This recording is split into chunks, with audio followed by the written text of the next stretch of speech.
हर हर महादेव, जय महाकाल। स्वागत है आपका कहानी मंगल चैनल पर। आप देख रहे हैं आपका अपना चैनल कहानी मंगल। आज की कहानी सिर्फ एक पेंटिंग की नहीं है, बल्कि उस डर की है जो आंखों से नहीं, आत्मा से देखा जाता है।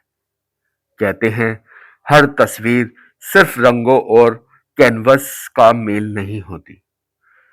कुछ तस्वीरें अपने अंदर एक ऐसे रहस्य छुपाए होती हैं, और कुछ एक ऐसी सच्चाई जिसे जान लेना ही आपकी सबसे बड़ी गलती बन सकता है। सोचिए, अगर आप एक ऐसी पेंटिंग घर लेकर आए जो धीरे धीरे आपको देखने लगे, आपके सपनों में आने लगे, और फिर एक दिन वो पेंटिंग खाली हो जाए, तो क्या होगा? क्या आप यकीन करेंगे कि जो उसमें था वो अब बाहर आ चुका है? आज की कहानी एक ऐसे ही इंसान की है जिसने सिर्फ एक खूबसूरत पेंटिंग खरीदी, लेकिन उसे नहीं पता था कि वो अपने घर में एक दरवाजा खोल रहा है। एक ऐसा दरवाजा जहां से वापस लौटना नामुमकिन होता है। तो तैयार हो जाइए, क्योंकि यह कहानी आपको सिर्फ डराएगी नहीं, बल्कि आपके आसपास टंगी हर तस्वीर पर शक करने पर मजबूर कर देगी। राघव राघव राघव को पुरानी चीजों का बहुत शौक था, खासकर ऐसी चीजें जिनके पीछे कोई इतिहास हो, कोई कहानी हो, या कुछ ऐसा जो दूसरों को डराए। लेकिन उसे उसे देखकर ऐसा लगे कि ये क्या है, और उसकी तरफ आकर्षित हो। वो अक्सर पुराने बाजारों, कबाड़ खानों और नीलामियों में घूमता रहता था। एक दिन शहर के एक सुनसान हिस्से में उसे एक पुरानी एंटीक दुकान दिखी। दुकान इतनी पुरानी थी कि उसकी दीवारों से पपड़ी उतर रही थी, और अंदर अजीब सी बदबू थी, जैसे सालों से कोई चीज सड़ रही हो। दुकानदार एक बूढ़ा आदमी था, जिसकी आंखें बहुत अजीब थी, जैसे वो सब कुछ जानता हो। राघव की नजर अचानक एक पेंटिंग पर पड़ी। एक लड़की की पेंटिंग। लड़की की आंखें सीधी देखने वाले पर टिकती थी, और होठों पर हल्की सी मुस्कान थी। लेकिन उस मुस्कान में कुछ गलत था, कुछ बहुत डरावना। यह पेंटिंग कितने की है? राघव ने उस बूढ़े आदमी से पूछा। बूढ़ा दुकानदार कुछ पल चुप रहा, फिर बोला, इसे घर मत ले जाओ। ये पेंटिंग नहीं, एक दरवाजा है। राघव हंस पड़ा। बस बस, डराने की कोशिश मत करो। कितने की है ये बताओ। बूढ़े ने भारी आवाज में कहा, ले जाओ, लेकिन जो होगा उसकी जिम्मेदारी तुम्हारी होगी। राघव ने बिना सोचे समझे पेंटिंग खरीद ली। शुरुआत में सब ठीक था। उसने पेंटिंग को अपने बेडरूम की दीवार पर टांग दिया। हर बार जब वो उस लड़की की आंखों में देखता, उसे ऐसा लगता जैसे वो उसे देख रही हो, सच में देख रही हो। पहली रात राघव को अजीब सपना आया।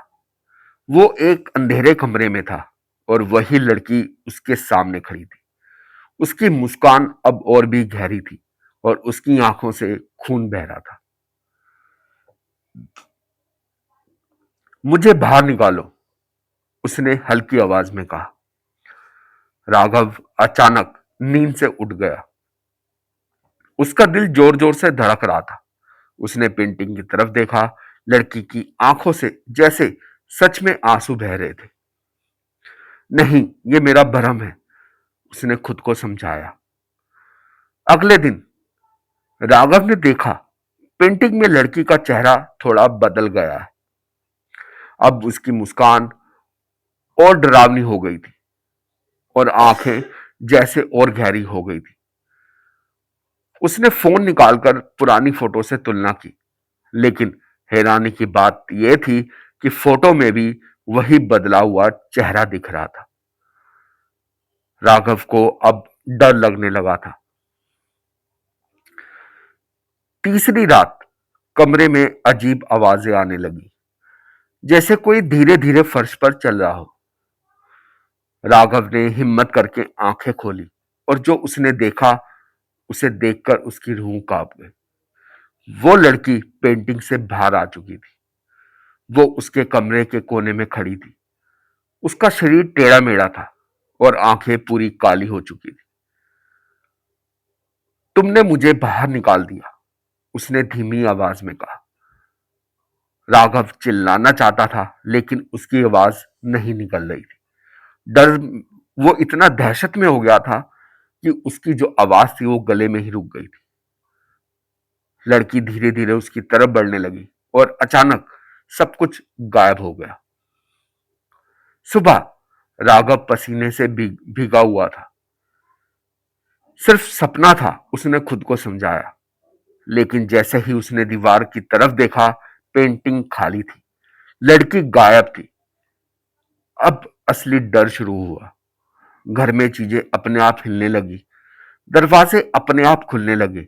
रात को कोई उसके कान में हल्की आवाज में बोलता, अब मैं आजाद हूं। राघव ने उस पेंटिंग को हटाने की कोशिश की, लेकिन जैसे ही उसने उसे छुआ, उसके हाथ में गहरा करंट लगा और उसके हाथ कट गया, जैसे किसी ने अंदर से उसे पकड़ लिया हो। एक दिन राघव ने उस दुकान पर जाकर सब कुछ बताया। बूढ़ा दुकानदार गहरी सांस लेते हुए बोला, मैंने कहा था, ये पेंटिंग नहीं, एक कैद खाना है। उसमें एक आत्मा कैद थी जो हर उस इंसान को अपना शिकार बनाती है जो उसे घर ले जाता है।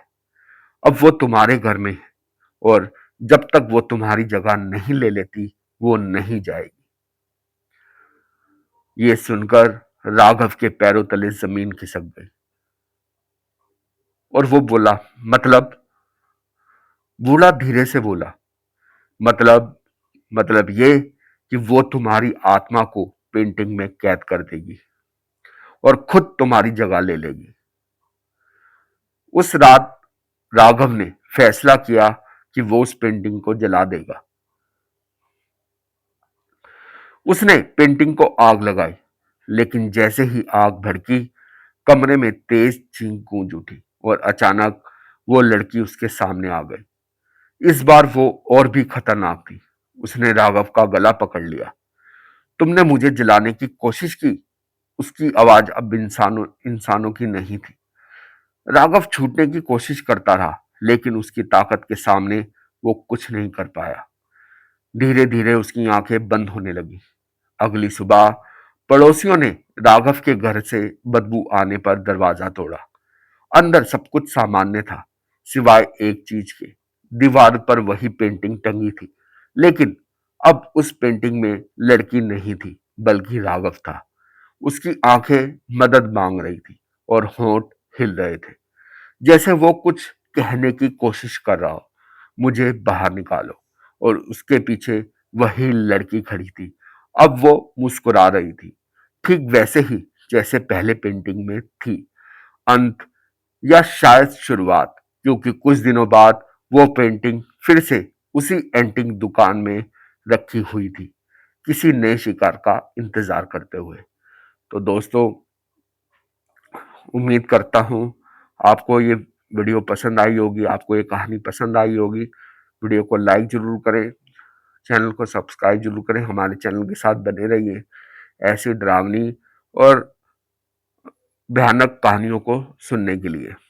अगर आप भी किसी ऐसी पेंटिंग, कोई गुड़िया या किसी भी चीज के बारे में ऐसे जानते हैं जो आपके साथ हो चुका है या आपके किसी जानने वाले के साथ हो चुका है, तो हमारे साथ जरूर शेयर कीजिए, ताकि वो कहानी हम और लोगों तक ला सके। वीडियो को लाइक करने के लिए धन्यवाद।